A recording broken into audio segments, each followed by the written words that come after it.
Subscribe to our YouTube channel and press the bell icon to get the latest updates.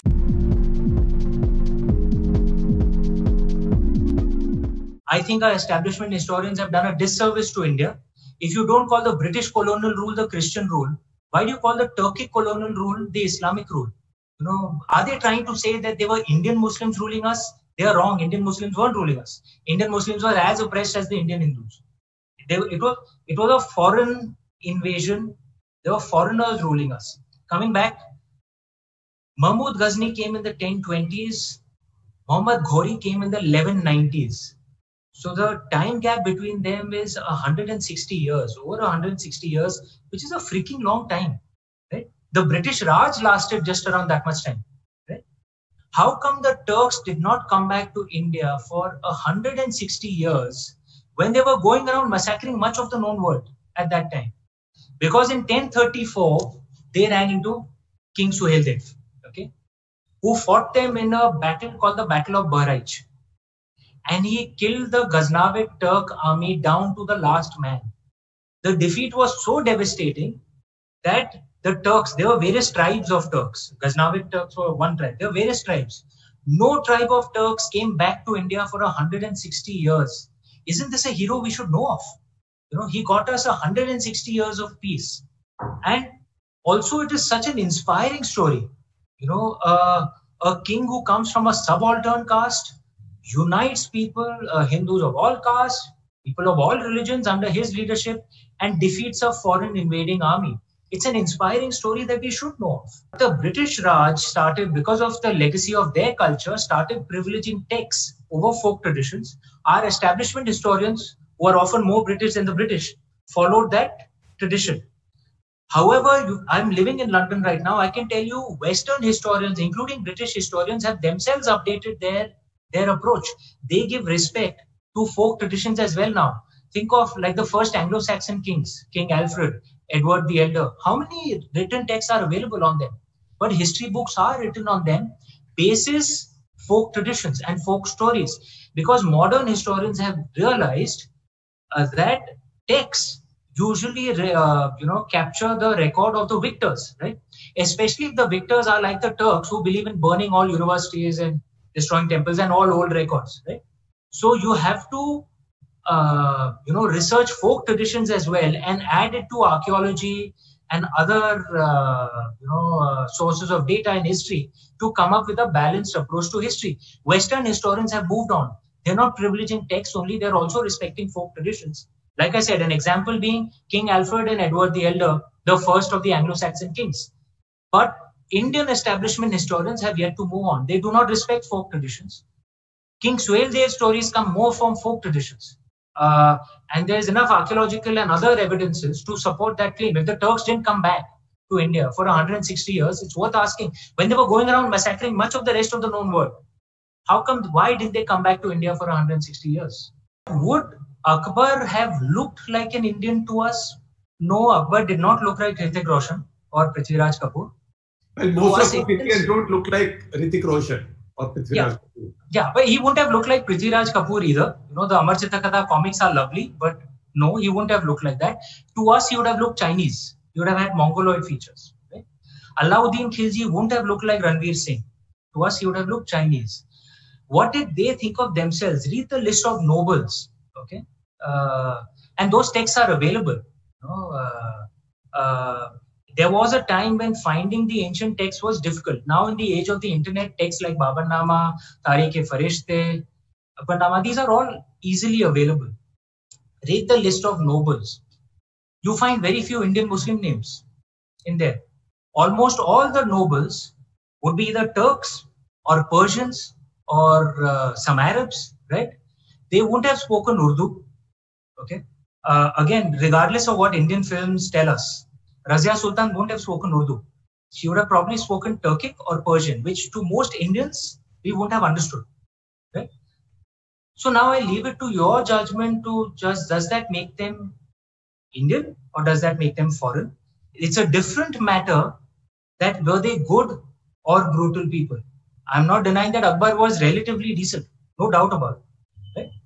I would say that anybody who In the later Mughals, anybody who came from outside, then settled down here, got married here, produced children here, got naturalized and became Indian. Over time, no doubt. Certainly, Aurangzeb's descendants can certainly be thought of as they became more and more Indian. But certainly the Delhi Sultans, I'm not so sure one can think of them as Indian. You mean pre-Mughal Sultans? Pre-Mughal. I'm certainly not so sure one can think of them as Indian. I'm not a scholar. Okay, so I cannot study and give you historical evidence. There was a time when many people believed that Troy didn't exist. Like I said, I'm in the West now. Traveled to Turkey 2 years back. Now there are some who've actually found evidence a few years back, and perhaps, and there is an approach among some historians in the West that maybe a story akin to, the Iliad perhaps did happen, right? And then, of course, many things got added onto it. Now, there has to be a scholarly analysis of the Ramayana, especially of the Valmiki Ramayana, which is the original one, to see, is there a basis for a historical fact? Now, this I'm trying to address it from a scholarly perspective. Let me give you a few examples of what could be studied. The earth, we are told that the earth rotates. That's what we learned in school. Rotates and revolves, right? Rotates around its own axis, revolves around the sun. Right? But in actual fact, if you've seen a top which rotates, it doesn't rotate in a fixed way. The top wobbles as well. The earth wobbles like that as well, right? So it rotates, revolves, and wobbles. The wobbling is such that it comes back to its original position every 26,000 years. Right? Now, because the earth is a sphere, it rotates and wobbles. Okay. Because the earth wobbles and the earth is a sphere, the sky also changes as the earth wobbles. If you're standing on the earth and the earth is wobbling, the sky will also appear to shift for you. Okay. This phenomenon is called precession. It's a proper scientific fact. It's called precession. Okay. Now, there's a software to show that if a sky is described in a certain way, at what date would the sky have actually been that way? You can calculate it because of precession. Because the sky would have been that way either on that time period or exactly 26,000 years ago or exactly 26,000 years later, right? The sky has been described a few times in the Valmiki Ramayana and the Mahabharata, like on the birth of Lord Ram, for example. The sky, the nakshatra has been described. Someone can study this, right? And say that when would the sky have been this way? Now, this is a scientific thing that is actually in the text. In any other culture with far less evidence, things have been studied. In India, we have not studied our past, right? Our ancestors used to say there is only one subject in which absolute truth is possible, and that subject is mathematics. Because in mathematics, regardless of your perspective, 2 plus 2 is 4. There is no 2 plus 2 is 5. I don't think it works with all of us. If you give me a simple sum of arithmetic, I might get 3 different answers. But 2 of them would be wrong. There is a right and wrong in mathematics because it's the nature of the subject. It's an exact science. In every other subject, even theoretical physics is accepting now that the truth we see is defined by our observer bias. Right? Theoretical physics accepts it now, which is where the theory of multiple universes comes up from. Now, if you know this perspective, then you realize the basic truth that there are multiple truths, right? Even in history, right? For us Indians, for example, Winston Churchill is a villain, right? He ordered a famine which killed millions of Indians in the early 1940s. But I'm in London and I can understand and appreciate that from the perspective of the British. Winston Churchill is a hero, and that's a fair assumption for them to make because he saved their country from the Nazi German invasion. Now there are two truths, right? The Indian truth and the British truth. Which truth is the truth? Neither. There are two different perspectives, right? So history is like that immature child which jumps up and says, I am the truth, Mythology is like the mature adult which says, this is my truth, you find your truth, right? So I follow the path of our ancestors. Do you think building a mosque in Ayodhya now would create social disharmony? No, why would it? And in fact, land has been allocated already, for a mosque. And I say repeatedly, we must find a way to find unity now. Speak the truth of what happened, okay, in the past. Realize that it has absolutely nothing to do with Indian Muslims today. Those guys were foreigners, right? We have to rebrand what the establishment historians called the Islamic invasion as the Turkic colonial invasion, right? That's what I believe. Right?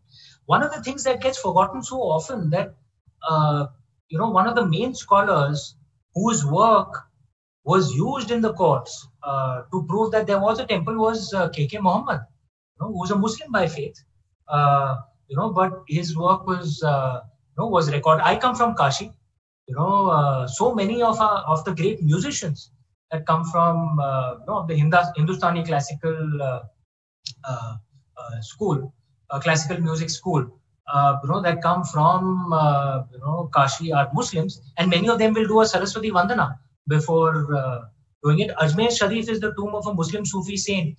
I, as a Hindu, whenever I used to go to Jaipur, I would travel on to Ajmer Sharif. This is the Indian way, and we must find unity and purpose today. That is absolutely critical.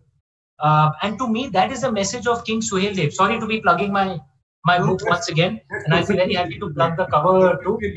I'm a shameless marketer.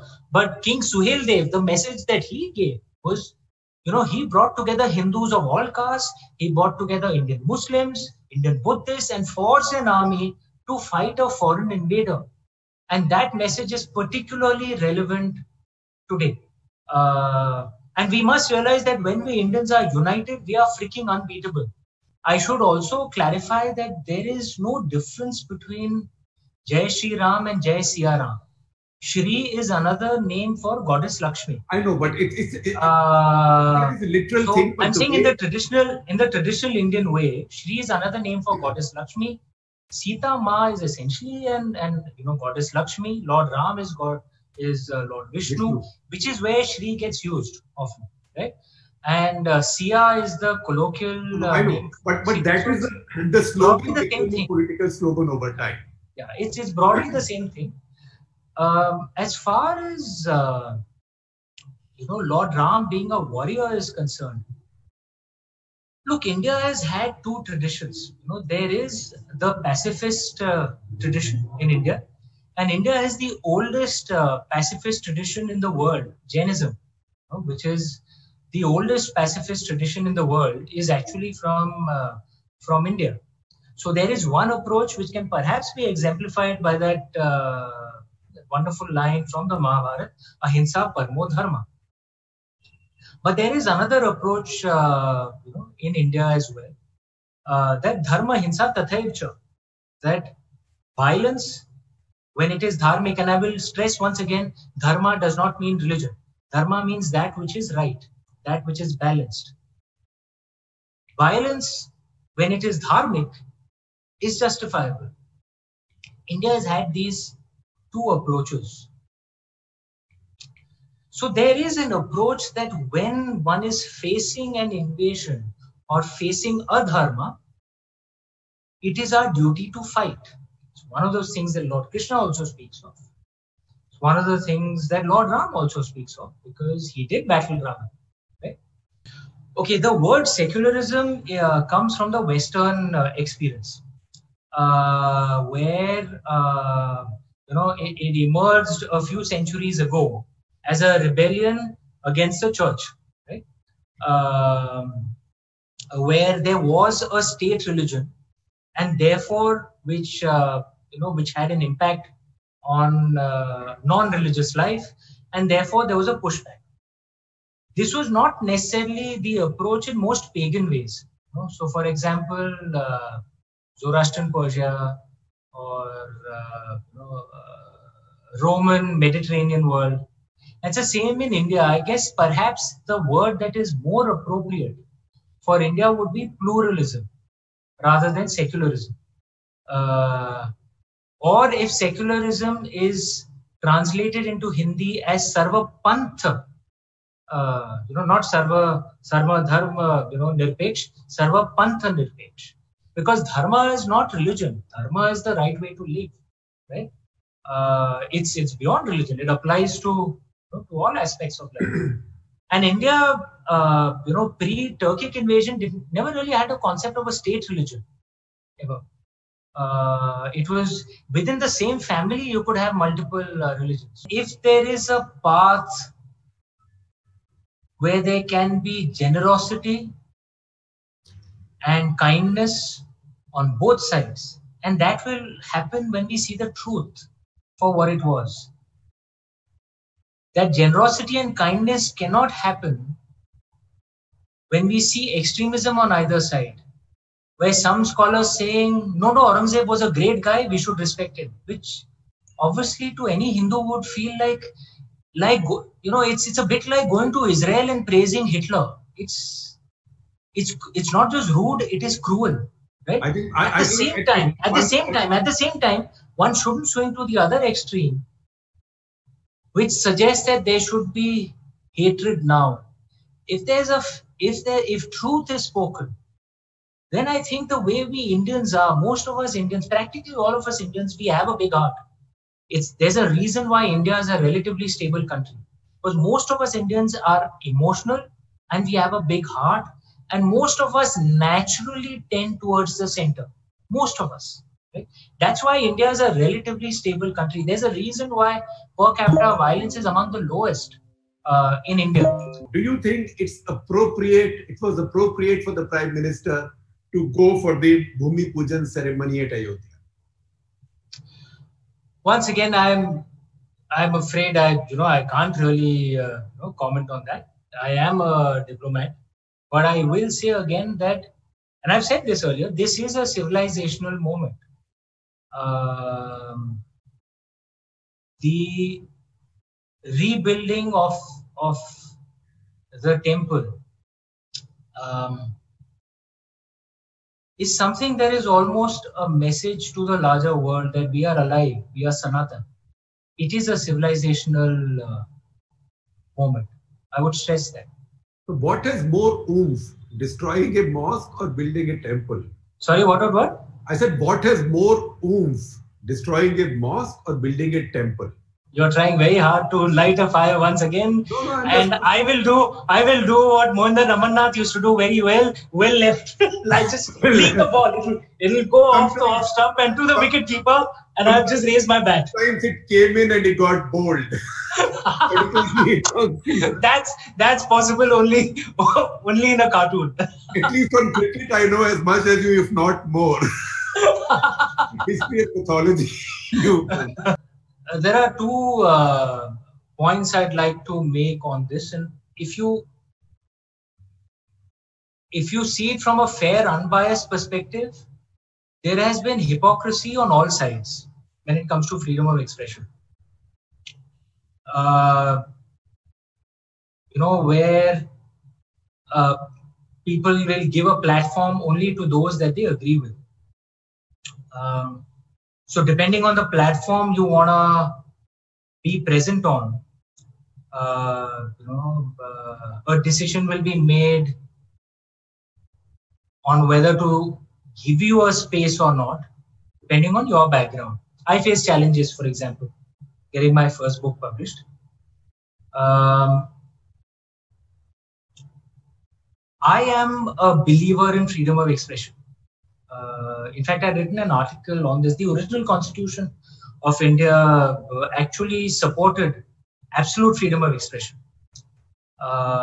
Restrictions were put on our freedom of expression with the First Amendment, which was passed in 1951. I believe that any society to be stable, to be free, to be innovative, must celebrate freedom of expression. Because only when you celebrate and allow that, you allow multiple viewpoints to come up, and this is the heart of a free society.